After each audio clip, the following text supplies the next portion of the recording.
આજે આપણે શીખીશું પૂર્ણાંક સંખ્યાઓના ગુણાકારના ઉદાહરણ। એક દુકાનદાર એક દિવસના 1125 રૂપિયા પોતાના બેંક ખાતામાંથી ઉપાડે છે, તો શોધો કે 9 દિવસમાં તેના ખાતામાંથી કેટલી રકમ ઓછી થઈ જશે।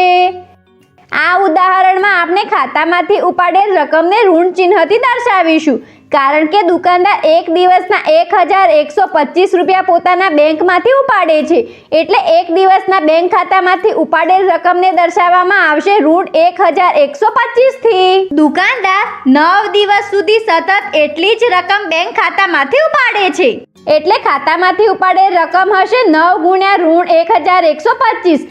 આવો 9 ગુણ્યા ઋણ 1125 પરિણામ શોધીએ। અહીંયા એક ધન પૂર્ણાંકોનો ઋણ પૂર્ણાંકથી ગુણાકાર કરવામાં આવે છે। શું તમે જણાવી શકો એક ધન પૂર્ણાંક અને એક ઋણ પૂર્ણાંકનો ગુણાકાર કઈ રીતે કરવામાં આવે છે? વિચારો। ચાલો અમે જણાવીએ છીએ। પહેલા આપણે તેમના આંકડાકીય મૂલ્યનો ગુણાકાર કરીએ। 9 ગુણ્યા 1125 નું પરિણામ થશે 10125। આની સાથે તમે જ્યારે એક ઋણ પૂર્ણાંકનો એક ધન પૂર્ણાંકથી ગુણાકાર કરો છો ત્યારે પરિણામ હંમેશા ઋણ પૂર્ણાંક મળે છે, એટલે પરિણામ થશે ઋણ 10125। એટલે કે 9 દિવસમાં દુકાનદારના ખાતામાંથી કુલ 10125 ઓછા થઈ જશે। આગળનું ઉદાહરણ। આપેલા વિધાનો જુઓ અને જણાવો આ વિધાનના નિયમ શું છે?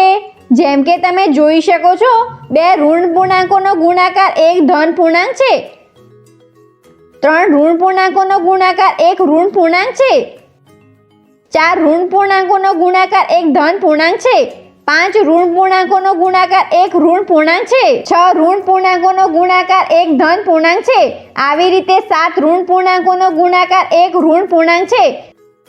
આવી રીતે આપણે કહી શકીએ છીએ કે જો ઋણ પૂર્ણાંકોની સંખ્યા બેકી હોય તો ગુણાકાર ધન પૂર્ણાંક મળશે, અને જો ઋણ પૂર્ણાંકોની સંખ્યા એકી હોય તો ગુણાકાર ઋણ પૂર્ણાંક મળશે। આ નિયમ કોઈ 2 અથવા 2 થી વધારે ઋણ પૂર્ણાંકોના ગુણાકાર માટે પણ ઉપયોગી છે।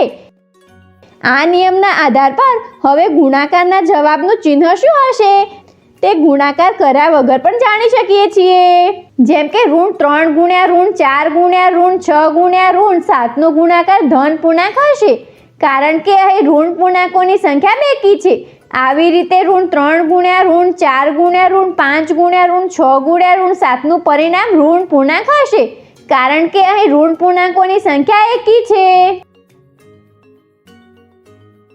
આજે આપણે શીખ્યા પૂર્ણાંક સંખ્યાઓના ગુણાકારના ઉદાહરણ। આગળના વિડીયોમાં આપણે શીખીશું આના સંબંધિત ગેરસમજો।